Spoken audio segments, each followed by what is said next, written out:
Marhum Takip Akram Akanın elesine baldары bir спорттық іс-шара өткөрүп турат, жаркын элесине арналып.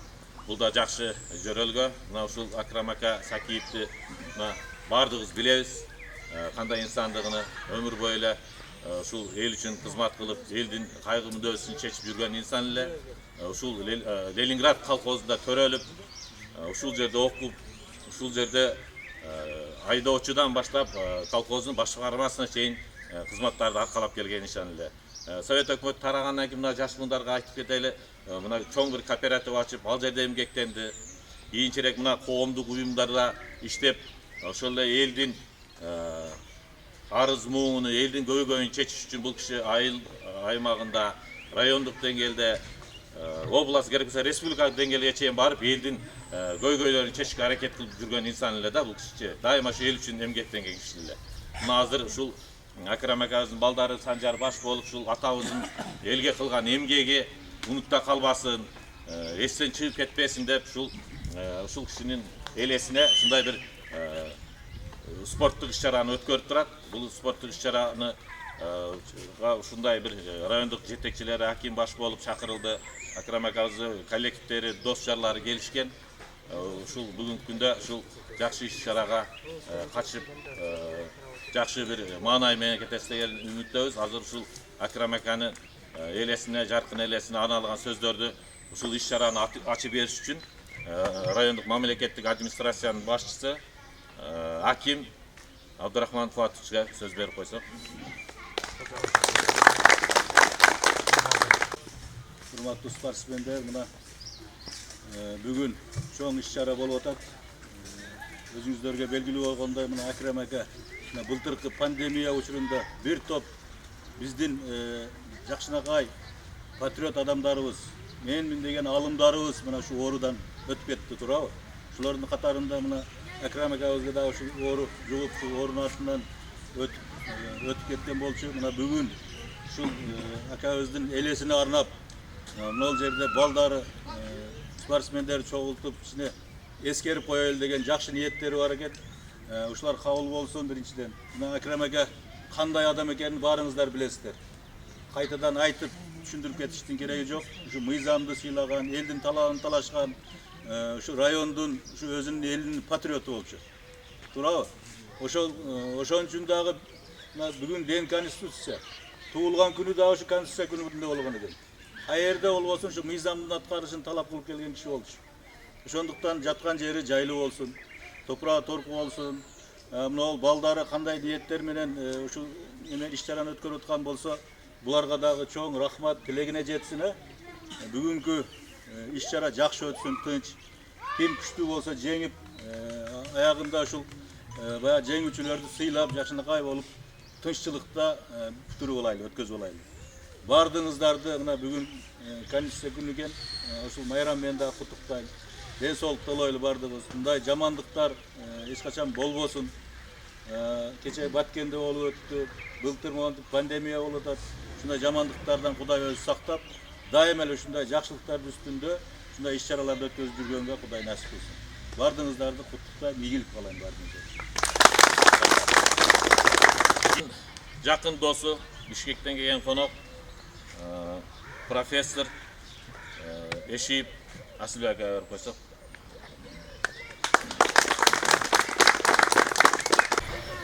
Урматтуу жаштар, мына Новкореянын ардактуу атуулу Шакир акам жөнүп турат. Мына дал ушундай жигит эле да, дал ушундай. Мына азыр мындай сүйлөй бере тургандай болуп, абдан жакшы чыгып тур сүрөтү дагы. Ушул биздин классташыбыз 10 жыл бирге окудук. Мына мектепте, эски мектеп бала бирге бирге окудук. Анан бул мектеп биз 9 класска кеткенде курулуп ошондо бүтөйүн деп калды, биз сакалдыдан бүттүк. Ошол эми өзүңөр ойлоп көргүлө, 1-класстан баштап 10 класска чейин бир класста, бир партада отуруп келдик. Анан ар кимибиз ар жакка кеттик. Кийин Акрам Ферганадан политехникалык институт бүткөн. Инженер, механик болуп келди.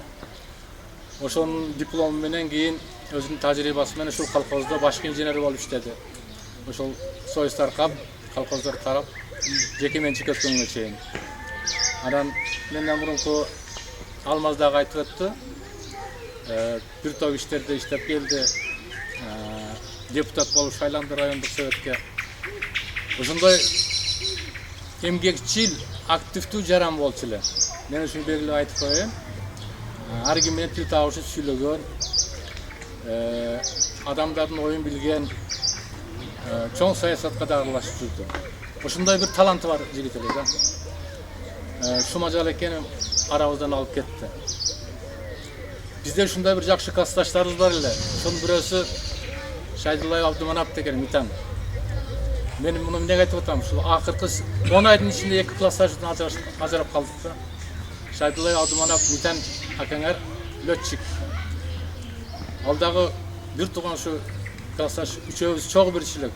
Дагы бир классташ да мурун өтүп кетти, төртөөбүз. Ушул эми классташтардын ичинде дагы чогуу жүрөт го, ушул 3-4 чогуу жүрчүлүк. Ал летчик досубуз Яксорттун командирине чейин болуп, Аравияда, Алжирде, Ливияда, Тунисте, Египетте Яксорттун командири болуп айдап жүрдү балдар. Ушул Ленинград мектебинен, Сакалдын мектебинен бүткөн балдар болот ушулар. Мектепте жакшы окушкан бардыгы. Дагы айтып өтөйүн, мына бул жерде классташтар отурат. 56-жылыклардан Мамаисов Камчы деген өткөн. Главный архитектор райондук болчу эле. Жолдошуп Мурат деген энергетик ламповый заводтун начальник цех болуп жүрдү. Андан кийин Мусаев Мурат деген авиационный Ригада авиационный институт Кыргызстандын Түркиядагы авиация боюнча өкүлү болгон. Муну ушул чөйрөдө өскөн, бири-бириз менен сүйлөшүп, бири-бирибизден таалим алган балдардын бири ушул эме Акрам. Акрамдын жолу ушундай керем болгон. Басканын баскандай, жүргөнүн жүргөндөй, айткандай жигит болгон. Бул өтүп кеткенде ишенбедик чындыгында. Өтө оор тийди. Эми мындайдан Кудай сактасын. Мен ошол бир тууган 2 классташтан ажырап өтө катуу кабыл алдык. Бул жаман иш экен. Мындай башыңарга келбесин балдар. Тынчылык болсун, дайым аманчылык болсун. Ор суркадан алыс жүрөлү. Бияктагы Баткендеге когалагандар болбосун. Эми жаштарга айтар сөзүм ушул. Биринчиден мекенди сүйүш керек. Мен мына мектептерге келип турам, Кыз аскер мектебине, бул мектепке келип балдар менен сүйлөшкөндө айткам. Биринчи мекенчил болушубуз керек. Өз элибизде, кыргыз элибизде сүйүшүбүз керек. Биринчи маселе ушул. Ошол мекенди коргоого, мекенди сактоого дайым даяр турушубуз керек. Спорттун максаты ошол. Физкультура. Адамдар спортивный болуш керек. Илгери ГТО тапшырчу элек. Мына бардыгы билишет, ГТО. 100 метрге канча секундта чуркаш керек? 1 километрге, 3 километрге канча минутта барыш керек? Плавание деген болчу элек, тир атчу элек. Вот. Балким ошолорду кайрадан башташ керек болобу мамлекет. Иши кылып биз дайым ар кандай кырсыктарга, ар кандай күтүүсүз нерселерге каршы даяр турушубуз керек экен. Анан билим алыш керек. Жаштарга айтар сөзүм, билим алыш керек, билимдүү болгула. Ошондо көзүңөр ачылат, көп нерсени билесиңер. Ушундай агаңардын даражасына жеткиле жогорку билимдүү балдар болгон биздин балдарда. Аябай кызыгып окушкан. Политехникалык институту барды бүтүп өргөн эмес ал мезгилде Союздун маалында. Ошондой жигиттердин бири болгон. Ошондуктан бүгүнкү мына иш-чараны баштап турган Санжар чоңул болот. Ийгилик каалайлы. Канча команда келсе жеңгендер күчтүү командага жеңип чыгышсын. Тынчылык, аманчылык болсун. Бүгүнкү ушул иш-чара жакшы өтсүн балдар. Рахмат. Урматтуу туугандар, Акрам акабыз менен чогуу райондук кеңеште депутат корпусуна эмгектенген акалар келип турат бул жерде. Ошолордун арасынан бирөөнө сөз берип коелу. Мына коомдук уюмдарда да чогуу иштеген. Бул жерде Муктарек Артыкбаев, Шералиев Каныбек, мына дагы биякта агаларыбыз турат, ушуларга сөз берип коелу. Депутат болгону таанылдык, ошондон таанышып акелке болуп жүрдүк. Райондун эң чоң патриот эле да бул. Мукенди ким кай жерде көйгөй болсо ошонун жанында жүрөт эле. Өткөтөргө жакын жүрүп бир айча урмага келип, ака чоң азатка түштүк боюнча координатор болдум, депутат болом, болдук ошем деди эле мен болсом болду, давай дедим. Бул райондун бүт кемчиликтерин кай жерде көйгөй болсо ошол жерге барып турчу эле да. Мукен районунун эң аптуу патриот эле да. Күнү түнү иштейт эле да. Мына лагерьде ачып 12-жылы ачтыкпы?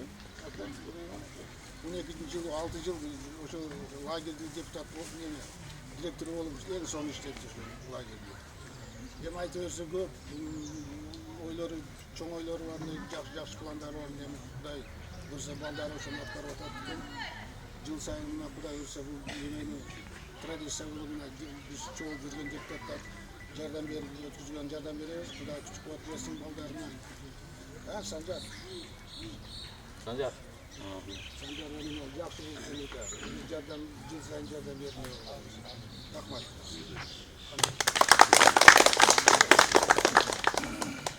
Эми балдар, бул Акрамдын жасаган иштери жөнүндө жакшы немелерди акимибиз айтып кетти. Мына бирге классташы мынау тургандар баарыбыз ушу райондук кеңештин депутаты болуп чогуу иштешкенбиз да.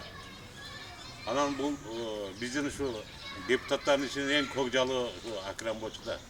Бардык жана терс көрүнүштөргө жанагындай мыйзамсыз нерселерге катуу киришип бардыгын жай-жайына койгон биздин депутатыбыз ушул Акрам жанында. Анан бир эле неме болбасам райондун, облусубуздун, деги эле Кыргызстанда аттын качкасындай таанымал болгон жигит эле да бул. Азыркы мезгилде демократ эле да. Анан эми муну биз кече мындай кыска мөөнөттө угуп калдык. Эми депутаттарды кийинки немелеринде Санжар баарын чогултуп, баарыбыз сүйлөшүп атабыз. Кийинки мероприятиясына биз да катышып, өзүбүздүн салымыбызды кошобуз деп атабыз. Анан бүгүн дагы экстрени болуп калып биз дагы чогулуп 4-5 гана чогулуп калдык. Эми балдар мындай да. Спорт бул неменин элчиси деп коет. Жакшылыктын элчиси дейт. Спортту жеңгендер, спортто такшаласыңар. жана агайыңар айтып кетти го, окугула, билим алгыла, спорт менен заниматься эткиле. Илгери ГТО дегенди айтып кетти. Азыркы армияга барган балдарды көрсөң, турникти кармап, турникке тартылбагандарды көрүп өзүңчө кейисиң да. Анан мына силерге окшоп да машыгып, жүгүрүп, дене чың болсо кечегидей кокустуктар болгон жерде мына мекен үчүн жигиттер тик туруп беребиз да. Ошого мына бүгүнкү немени уюштуруп, иш-чараны уюштурган мына Акрамдын балдарына терең ыраазычылык билдиребиз. Биз ушу райондук кеңештин легендарлуу парламенттин депутаттарынын атынан. Анан бул кишинин жаткан жери жайлуу болсун, топурагы торку болсун, арбагы дайым ушул биздин элибизди, журтубузду баарын колдоп жүрө берсин. Анан жигиттер мындай мероприятияга активдүү катышып, анан спортто дайым жеңет, бирөө жеңилет. Жеңилген ызага неме болбостон, жакынакай кылып кийинкиде азыр жеңилсеңер, кийинкиде жеңесиңер. Мындай иш-чара дайыма болуп турат экен, ушуга активдүү катышып, ынтымакта, бириңер сыйлаган спортто аябай бирин-бири сыйласа, жеңишке жакшы жетилет да. Ошон үчүн урушпай, талашпай, жакшынакай ушуну бүгүнкү мероприятияны, иш-чараны өткөрүп алгандар силерди чакырып кетебиз. Анан могу жерде аксакалдар отурат, жигиттер отурат. Баардык ушу жакшы ак баталарын берип, силердин ушу спортко болгон машыгыңарды да мындан ары өркүндөткөнгө салым кошсо, кошобуз деп отургандар отурат. Биз да мына райондук кеңештин депутаттары кийинки немеге биз да салымыбызды кошобуз деп айтып кетип атабыз азыр. Анда неме жорожеке каяк? Анда бул киши дагы жакындан депутат болуп, кошо бирге жүргөн, ушул айылдан депутат болгон, ушул сакалды аймагына бул киши дагы бирок сүйлөп койсун, а? Assalomu alaykum, hurmatli tug'anlar. Bugun o'ta bunday bir to'lqinli kun ekan, yaxshi kun ekan. Biz uchun o'ta bunday bir yuragimizda bir o'rin olgan inimizdan eskirүү kuni. Mana yosh sportsmenlarni chaqirib, o'g'li shu yerga sizlarga o'yin beryapti. Bu o'g'lina cho'ng rahmat, uning yubilasiga cho'ng rahmat. Akram menen birga mana rayonduk kengeshga deputat bo'ldim. Shu Saqalda ayl okurumdan 4 deputat bolganбыз. Ошонун бири Акрам эле.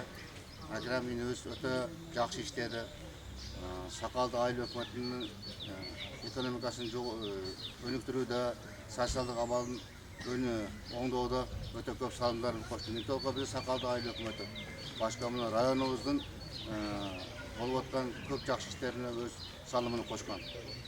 Өтө мындай бір курс сүйлөп, таза сүйлөп, туура сүйлөп, мындай бір кемчиликтерди бетке так айткан жигит эле. Биз муну дайым жүрөгүбүздө сактайбыз. Бул биз эсибизден чыкпайт. Мунун мээнети, эмгеги, жүргөн жолу, кылган иштери биз буга бүгүн уулуна чоң рахмат айтуу менен силер спортсмендер жакшы бүгүн оюнду көрсөтүп, урушпастан, талашпастан өзүңөрдүн баягы спорттогу чеберчилигиңерди көрсөтүп, эң мына күчтүүлөр жеңсин. Эми Акрамдын жаткан жери жайлуу топурагы торко болсун. Балдары, үй бүлөсү өнүп өссүн. Ушундай эскерүүлөр боло берсин. Булардын үй бүлөсүнө дагы бир жолу чоң рахмат. Эскерип, силерди чакырып, ушундай бир серемония өткөрүп атканга. Рахмат баардыгыңарга. Алтын сүйлөп койсун, кайдан айылынан? Assalamu alaykum, hurmatli Saqaldылык туугандар, жаштар. Мына бүгүн ушу улуу жакшы инсаныбызды эскерип баарыбыз чогулуп отурабыз. Мына балдарына ыраазычылык билдиребиз. Мына эстен чыгарып койбостон мына туулган күнүндө ушундай футбол спорттук оюндарды уюштуруп эскерип отурганына анан Акрам ака тууралуу көп нерсени айтса болот да. Бул акыркы 15-20 жылда биз чогуу жүрүп, чогуу иштеп калдык. 4 жыл депутат дагы болдук. Анан ар дайым ушу сүрөтүндө көрүнүп тургандай күлүп жайнап, жадырап жайнаган ушундай жакшы кишилер бир эле Сакалды эмес, Нокен району, областыбызга бүтүн республикалык деңгээлде ой жүгүрткөн ушундай билимдүү жакшы инсан болчу да. Анан бул оору адам кандай экенине карабастан алып кетет экен, мына арабыздан алып кетип, канча нерселер ойлогон ой максаттарын аткарыла албай калды. Эми мына балдары калганмы жаштар ушул акабыздын аркасынан ушул кылган иштерди кылып бүт бир эле мына айылга эмес, бүтүн республикага көрүнүктүү бир жакшы жаштар ушул агабызды жолун жолдогон жаштардан болуп, жакшы мээнетиңер менен өзүңөрдүн жакшы жагыңарды көрсөтсөңөр, акабыздын арбагы ыраазы болот деп ойлойбуз. Эми Акрем ака болгондо жакшы болот эле, арбагы дагы бир оодарылып, сүйүнүп эстеп атат деп бу жерде неме кылгандыр. Жаткан жер жайлуу болсун. Ар дайым эсибизден чыгарбай, мына силердей болгон жаш муун ар дайым эстеп жакшы жактарын. Ар жылы, ар убакта эстеп ушундай жакшы нерселерди өткөрүп, ынтымакта баарыбыз бирге болойлу.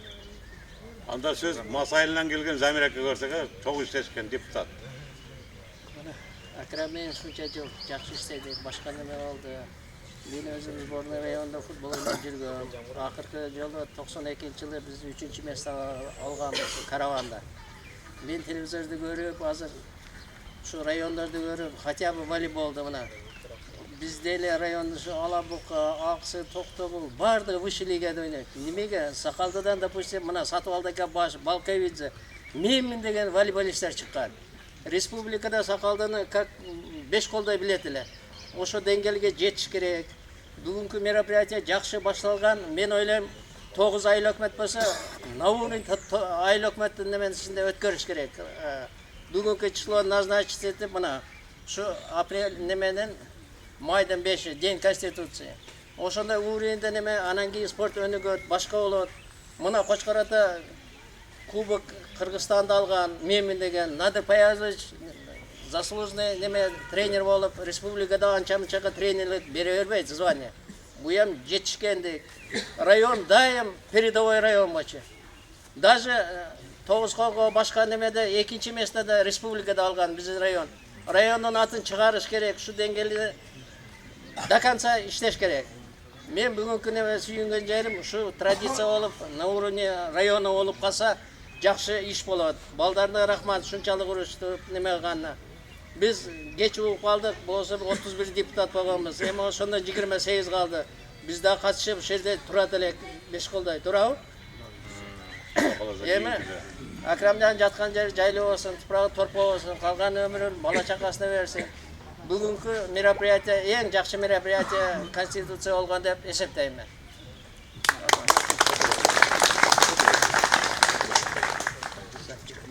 Районубуздун активист агабыз айылдын жакшынакай инсаны Нокен районунун ардактуу атуулу Сакиев Акрем акабызга арналган бейнени аяктардын алдында ушул кишинин элесине айылыбыздын имамы Омар Ажекебиз Куран шүрүп тиловат кылып койсо, анан иш чараны баштай берсек. Аз да бир оз айтып кетейин, ушул жерде калыстар тобу силерге суранып атат, кылды каршы чарган калыстар тобу таза, адилеттүү суйт этип берсин деп атат. Сиздер дагы бүгүнкү күндө жакшыракай кесипкөйлүгүңөрдү көрсөтүп, иш чараны өткөрүп бересиздер деп үмүттөбүз. Судьясы составды айтып албайсыңбы?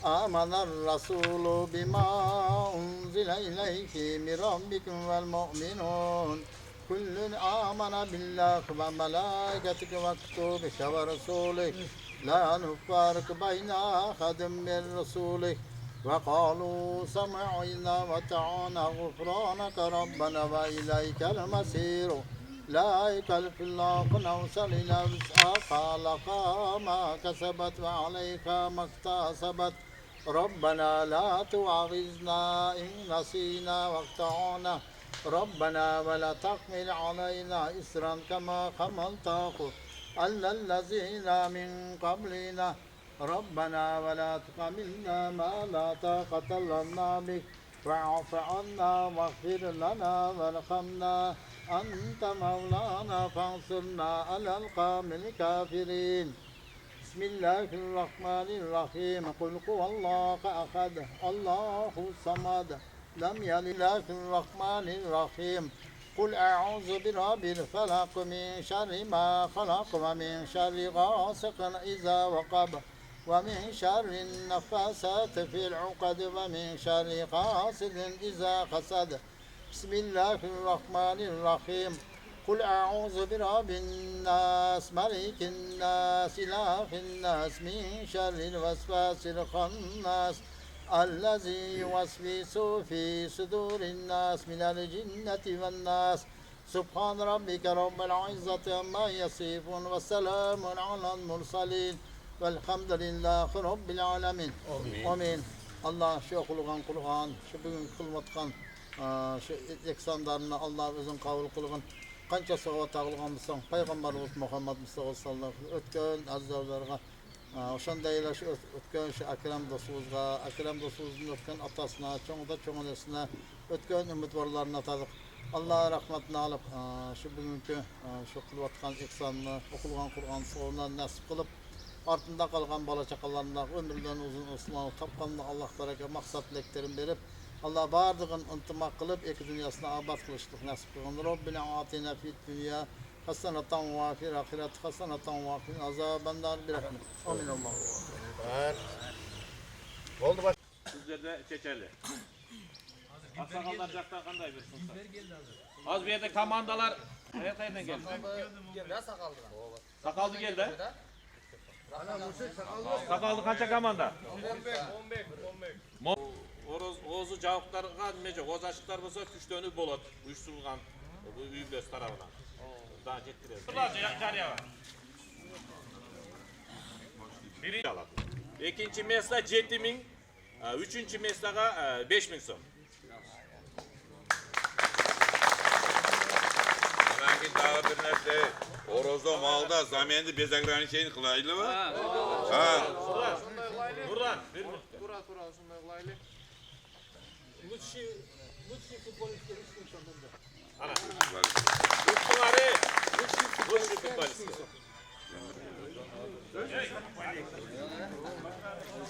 Hey, hurmatlı tuğanlar buna.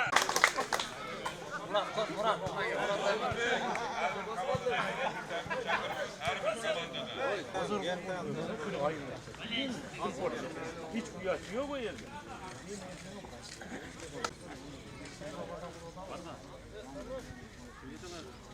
Sakiyev Akram bizden klastaşımız. Bala gezden 1. klastan başta 10. klasgacha çoğu bir klasta okuduk. Ben özüm Leningrad mektebinde okudum. Akram Kızıl askerde mektebinde okup anan 5. klasga bu yerge kelişti. Anan 8'de bu yerden büttük. 10 yıllıkta Sakaldı orta mektebinden büttük. Oşondan emin biz biri-birimizdi abdan jakşı bilçilek. Özü şair jigit bolçu. Tartınmagan, açık söylegen, bolganda kılıp aytkan. Mektepte de oşonday bolçu. Özü jakşı okugan, aktivist bolçu. Har kanday mындай iş-çaralarga, sporттук, madani iş-çaralarga aktivдүү катышкан. Adam ошол мектепте эле билинет. Мектепте калыптанат. Окуп жатып, кийин анан ошондой граждан болуп калыптанып, элге жарап калат. Ошол өчөрдүгүнөр кийин Ферганадан политехникалык институтты бүтүрдү. Инженер механик болом деп бала кезден ниет тилек кылган болчу. Бүтүп келип колхоздо башкы инженер болуп иштеп жүрдү. Колхоздор Союз тарагыча. Андан кийин ар кандай түрдүү эл чарбаларында иштеп келди. Анан мунун бир өзгөчөлүгү коомдук саясий ишке активдүү катышкан. Бунда бир өзүнчө бир энергия болчу. Эгерде мамлекетте, коомдо кандайдыр бир кемчиликтер болсо, ошону жоюуга аракет кылчу. Анан ачык эле айткан. Ошо балким ачык айтканын азабында тартып жүрдү. Эми саясат деген ушундай экен. Бирок арка кайткан эмес. Иштеген. өлkөнүн демократиялык жолго түшүшүнө, укуктук мамлекет болуусуна бир топ эле салымы бар. Райондук кеңештин депутаты болуп да шайланды. Демек ошол элдин ишине кирген деп эсептесе болот да. Көп маселелерди козгогон. Демек бул Акрамдын коомдогу активдүү позициясы деп түшүнүүгө болот. Ошондуктан мен атайын белгилеп кетишим керек. Бардык адамдар да мындай жөндөм боло бербейт. Бул ошо жөндөмдөрдүн толук пайдаланды. Эми дагы кошумча айтарым, мына райондук деңгээлде ушундай бир иш-чара өтүп атыптыр, спорттук иш-чара. Абдан туура, бала бакырасы ушуну демилгени көтөрүшүптүр. Колдош керек. Бул ошондой жигит. Бүгүнкү иш-чара жакшы өтөт деген ойдобуз. Эми баарын ийгилик каалайбыз. Сакиев Акрам Дөмөйүч биздин Нокен райондук кеңешинин депутаты болуп көп жолу шайланган жигит да бул. Анан биздин депутаттарды райондук кеңеште 31 депутат болгон. 31 депутаттын ичинен эң өзгөчөлүгү өзүнүн тазалыгы, анан мыйзамдуулугу, ушу элге болгон көз карашы, анан ушул райондун экономикасын көтөрүүгө, социалдык маселелерди чечүүгө өтө салымын кошкон жигит да. Анан бул чындыкты, чыркыраган чындыкты айтып, кайсы гана жерде көйгөйлүү маселе болсо, ошол маселенин үстүндө дайыма Акрам турганда. Анан могу жерде бирге иштеген, аны менен бирге иштеген үзөңгүлөш курдаштары турат, бирге чогуу иштеп, ал жигит өзгөчөлөнүп, кайсы гана участокко барбасын, кайсы гана жерде иштебесин, өзүнүн активдүүлүгүн дайым көрсөтүп келип жүргөн да. Биздин райондун көбүнчө бул социалдык маселелерди тейлеген. Социалдык маселелерди чечүүдө мектептерди, мынагу билим берүү тармагын, маданият тармагын, ушул жанагы саламаттык сактоо тармагында өтө көп салымдарды кошкон да. Анан биздин райондун аймагында көп мектептерди маселелерин чечүүдө райондук бюджеттин каржы ресурстарын колдонууда да бул көп каражаттарды ушул социалдык маселелерди чечүүгө, социалдык мекеме уюмдардын маселелерин чечүүгө көп салымын кошкон жигит да. Анан эми ушул мына пандемия болуп бул жигит арабыздан капыстан кетип калып, ушу мына бирге жүргөн жоролору, достору баарыбыз азыр өкүнүп отурабыз да. Ушул бүгүнкү күнү Акрам болгондо мындай иш-чараларды жогорку деңгээлде өткөрөт деген бизден эмебиз бар эле. Мына бүгүн мунун балдары ушу атасынын жаркын элесин эстеп, ушу атасынын жасаган иштерин, жумуштарын ушу элге таанытып, атасы ушул районубузда социалдык, экономикалык өнүгүүгө көп салымдарды кошкондугу үчүн биздин ушул мына турган депутаттарыбыз мунун эмгегин баалап, биздин райондо Нокен районунун ардактуу атуулу деген наамды ыйгарышкан ушу жигиттер турушат мына менин жанымда. Бул өтө чоң наам биздин райондо. Буга татыктуу ушу Акрам болгондо, мунун эмгегин, мунун жүрүш турушун, мунун элге болгон кызматын, шайлоочулар менен болгон бул иш аракеттерин баалап, жогорку биздин Нокен районунда жогорку наам, ардактуу атуулу деген наамды ыйгарышкан. Буга татыктуу жигит болчу. Анан биздин райондо эле эмес, деги эле биздин облустта эмес, бул Кыргызстанда аттын качкасындай болгон таанымал жигит эле да. Кайсы жерде мыйзамдуулук бузулган, кайсы жерде адамдардын укугу тебеленген жерде, бул дайыма ошол жерде текесинен тик туруп, ошол маселени чечкенге дайым киришчү эле да. Мындай болгон, жанагындай кокустук болгон жерлерде, башкандай неме болгон жерлерде биринчилерден болуп катышчу эле бул жигит. Анан эми эмне дейбиз? Анан кийин бул өтө кичипейил, аябай жакшы мындай мүнөзү элге жагымдуу эле да.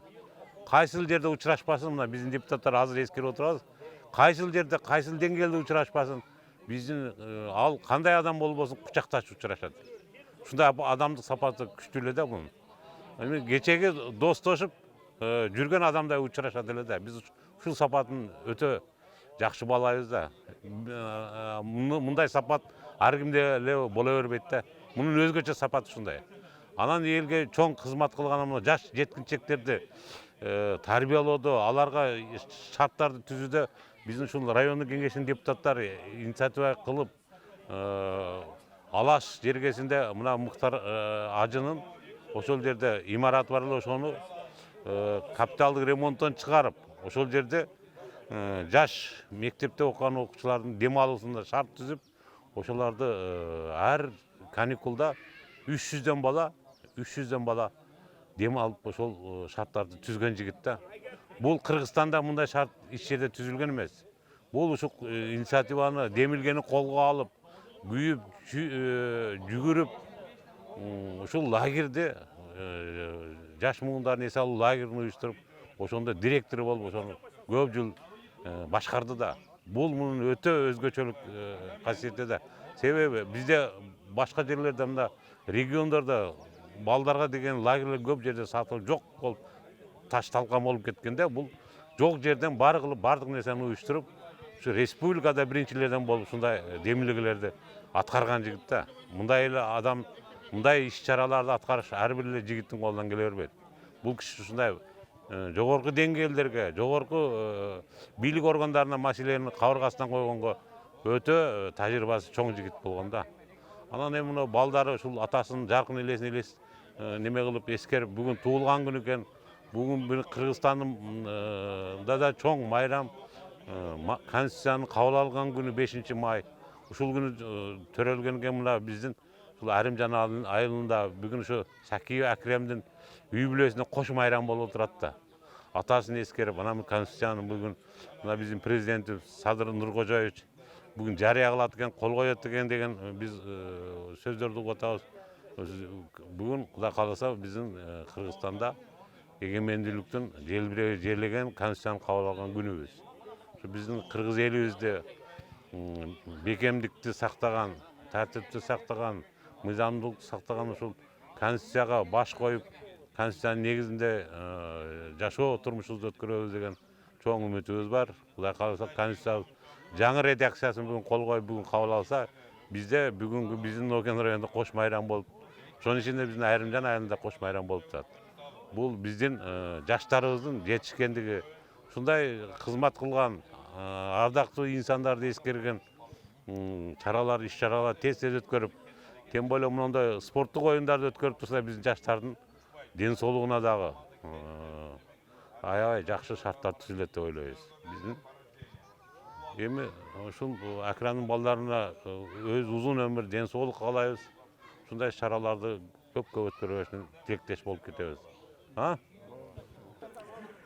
Айылдашыбыз маркум Сакиев Акрам аканын өзгөчө эл менен тыгыз байланышкандыгын айта кетсем, чындыгында бул киши абдан эл үчүн иштеген, эл үчүн өз эмгегин аябаган коомдук ишмер десек да болот. Ушундай бир жакшынакай инсан эле. Эми оорусуна байланыштуу былтыр ушул кезде кайтыш болуп кетти, дүйнө салды. Эми мына ушул кишинин жасаган эмгектерини, ушул элге кылган жакшылыктарыны балдары, үй бүлөсү унутта калбасын, эстен чыгып кетпесин деген мааниде ушул балдары бүгүнкү күндө ушундай бир спорттук иш-чараны өткөрүп турат айылыбызда. Бул спорттук иш-чарага райондук деңгээлде өтүп атат. Райондук деңгээлде 10дон ашык команда келди. Акрам акенин мурдагы кесиптештери, жергиликтүү кеңештин депутаттары, райондук кеңештин депутаттары, ошондой эле райондук мамлекеттик администрациянын башчысы Осмонов Абдурахман, аксакалдар кеңеши келип, ушул жерге келип, ушул Акрам аканын элесине, жаркын элесине бир топ каалоо тилектерди айтып атышат. Кудайым буйрса, мына балдар айтып атат, бүгүндөн ушул жылдан баштап кийинки жыл ушуну салт катары ушундай иш-чараны жыл сайын өткөрүп берип турусун айтып кетип атат. Эми бул Сакиев Акрам аканын кылган эмгегине токтолуп кете турган болсом, мен айылдаш катары жакшы билемин. Бул киши мына илгертен колхозубузда айдоочу кесибин тандап, кийинчерээк окуп, жогорку билимдин ээси болуп, ушул колхоздо башкы инженерге чейин барган. Анан өзү бир чоң бир кооператив түзүп, ошол жерде кооперативдин мүчөлөрүнүн социалдык, экономикалык абалын көтөргөнгө аракет жасаган. Кийинчерээк эле мына райондук деңгээлде өзүбүздүн Алаш ата деген лагерь ачылган. Ушул Алаш ата лагерин дагы бир топ жыл эмгектенип, ушул лагерде башкарып, жаш балдардын, жеткинчектердин эс алуусун да камсыз кылып турган. Өтө бир жакшы инсан эле, элдин талабын райондук деңгээлде, айылдык деңгээлде, областтык, керек болсо республикалык масштабка барып, элдин көйгөйүн чечип турган жакшы инсан эле. Кудайым буйрса, ушундай инсандар мындан ары да чыга берет деген үмүттөбүз биздин айылда. Бүгүнкү өткөрүп аткан спорттук иш-чарага райондун 10 айыл өкмөтүнөн келди, 10 команда. Бул жерде атайын ушу үй бүлөсү тарабынан приздер коюлган, баалуу белектер бар, номинацияларга арналган белектер бар. Ушул азыр мына Калыстар тобундагы кесипкөй балдардан алып келгенбиз. Калыстар тобу азыр мына иш-чараны баштап турат. Кудайым буйрса, бүгүн спорттук иш-чараны сөзсүз түрдө аягына чыгабыз деген ниетибиз бар. Ушул жерден дагы айтып кетиш керек, бул спорттук иш-чара спорт ден соолуктун булагы, достуктун тиреги деп койгондой, бул жерде ынтымактык, биримдик дагы бар да элдердин. Ушул ынтымакта, биримдик болгон жерде сөзсүз түрдө ийгилик болот. Аттуу Сакалды айыл өкмөтүнүн тургундары, мен ушу Сакиев Акрам Домаевич менен жана-жан дос болуп өскөнмүн. Бир айылда, бир кыштакта болгонбуз, бирге жатып, бирге турчубуз. Өмүрү кыска экен, мына арабыздан өтүп кетти. Бирок мен бир нерсесин айтып коюшум керек да. Досум ушундай күйөрмөн, ушундай бир нерсе каалаган нерсесини немесине жете турган, максатына жете турган жигиттердин бири экен. Биз да аны убактында тоготуп алгындай кылбаппыз. Бирок мен бир нерсесин айтам, ушу Советтер Союзу бузулгандан кийин ушул балдардын келечегин ойлоп, өзү мээнет менен жүгүрүп жүрүп, мына ушу Алаш жака лагерь ачкан. Лагерь ачып, пионер лагерди. Бир жолу меймангарчылыкка бизди чакыртып эле барсак, немеден клоундарды алып келип, циркти алып келип, ушундай открытие алыгы немени костер жагып мероприятие өткүзгөндө. Мындай нерсени көп кыргызстандыктар кылбай койгон эле. Кыргызстанда мындай нерсе өчүп кеткен эле. Ушу бала ушундай райондун акимчилигинин колдоосу менен ушунчалык даражага жеткен эле да. Эми азыр мен эмне демекчимин? Акрам досум, жаткан жарың жайлуу болсун, топурагың торку болсун. Балдарың ушу эс-аламан куду сага окшоп өсүп, өнүп, чоңойсун досум. Неберелериңе Кудай кааласа колдон келишинче насаатыбызды берип алып жүрөбүз деген ойдомун досум. Эми турмуш ушундай экен. Бардыгыбыз бир күнү кетебиз. Бирок элге бир неме калтырып коюш керек экен да. Ушу Акрамга окшоп бир иш чара калтырып коюш керек экен. Ушу вактында мен урушчу элем. Сен адып бир нерселерге аралаша бересиң да, тынч эле жүрбөйсүң деп. Көрсө, ошондой адам керек экен да. Азыр ошол жетишпей калды. Жетишпей калганда айтып калам, ушу досум сонун жигит экен, кысталак, бекер эле аны кой деп жүргөн экем деп. Рахмат балам сага. Силер тынч болгула, Рахмат. Ошондой болуп, эми эки стадион болгондо дагы жакшы болот эле да. Бир группаны бу жерде алып калып, экинчи группаны ар жакта ойной берет эле. Орозон маалы, замен без ограничения кылып атабыз. Мисалы, бул оюнчу чыкты заменге, ошол оюнда кайра кире албайт. Кийинки оюнда кирет. Ушундай истеп коелу. Айткансыңар. Анан 20 мүнөттөн 5 берерим. Сразу замен кылайт. Нерге мен азыр дагы бир таблицасы алып, кагазга илип коем оюнду. Ким менен ким ойнойт? Азыр мен силерге башынан мындай окуп берип коюн. Биринчи оюн Момбек Баримжан, экинчи оюн Рахманжан Кагазды. Азыр үчүнчү оюн Чомбагыш Ноген, төртүнчү оюн Кагазды, төртүнчү оюн Кыргызстан, Кагаз 38 мектеп. Эгерде Боби кебесе, биринчи оюн Момбек Баримжандын утулганы, Рахманжан Кагаздынын утулганы түшөт. Түшүнүктүүбү? Андан кийин жок, ошо келбей калса Сакалдыга айтып атам го, Момбек Баримжан утулганы түшөт деп. Андан кийин биринчи группага, экинчи группага биринчи группа судит этет. Финал, полуфиналда мындай нейтральный зонадан коебуз. Misal Sancar, ona uyuşturucu, ona marhum Ekrem Akanın bolasının özüne hem söz ver. Hurmatly sportsmenler. Men ne demoqchiman? Men atamı bardığlar ile şu yerdeki şu zonadagilar tanıysana da sakaldı. Atam futboldan çok fanat edi. Qayerda şu oyun bolup atsa şu yerlerge Yübülözden şu men ülkelerini alıp barıp, ayıldağlar da alıp barıp, şu oynatıp peki jakta. Şunda adam öyle, mesela uyda kanat kıçada oturat edi. Şunday bir banda adam öyle de spor kızıpkan adam öyle. Şol benim atamın atına biz şu balları şu turnirde Kışta kalasazdır. Başladık. Bizim oyunumuzda bu yıl sayın ötkürüyoruz. Bu yılki fondumuz azı 30 mingden aylanası da hazır. Bolutat.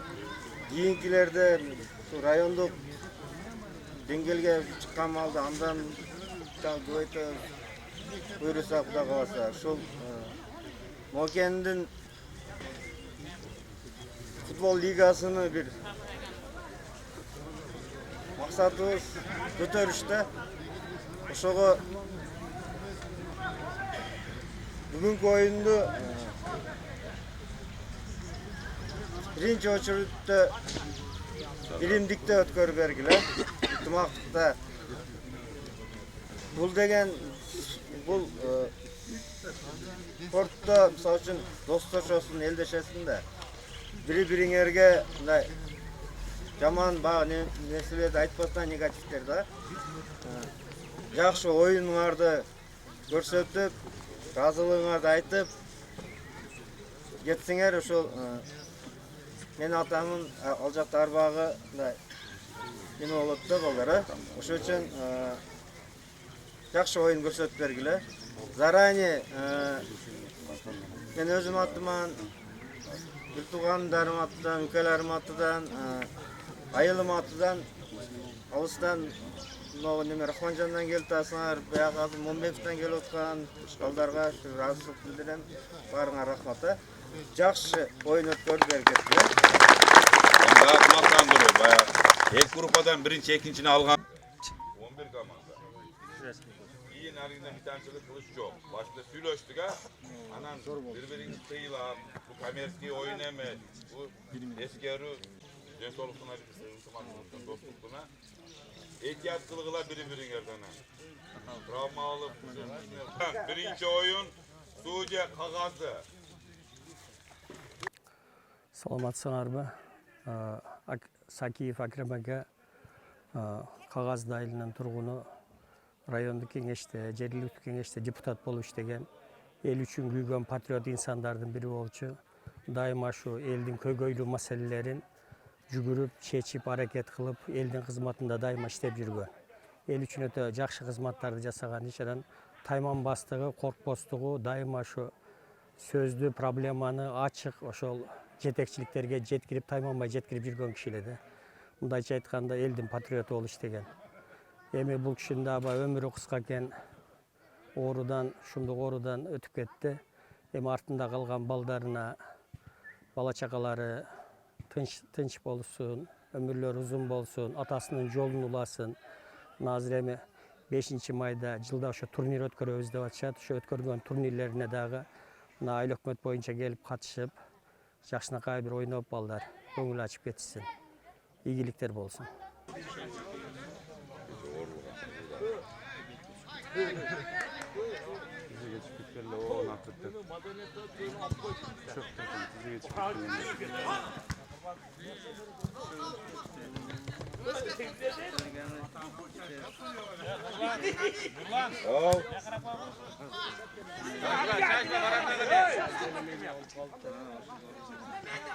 Ой!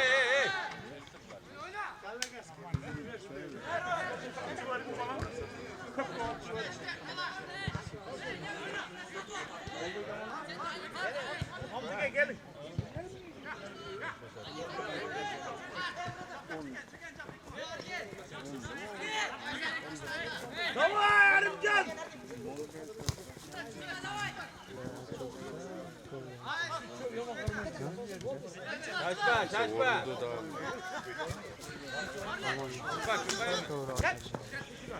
Dale.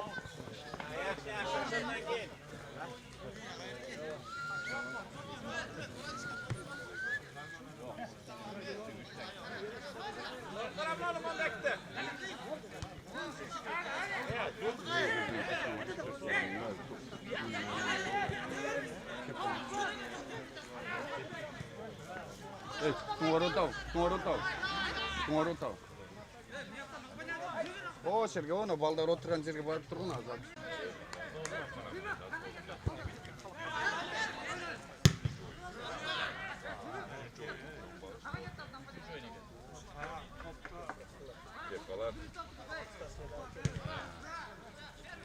Bu bir problem.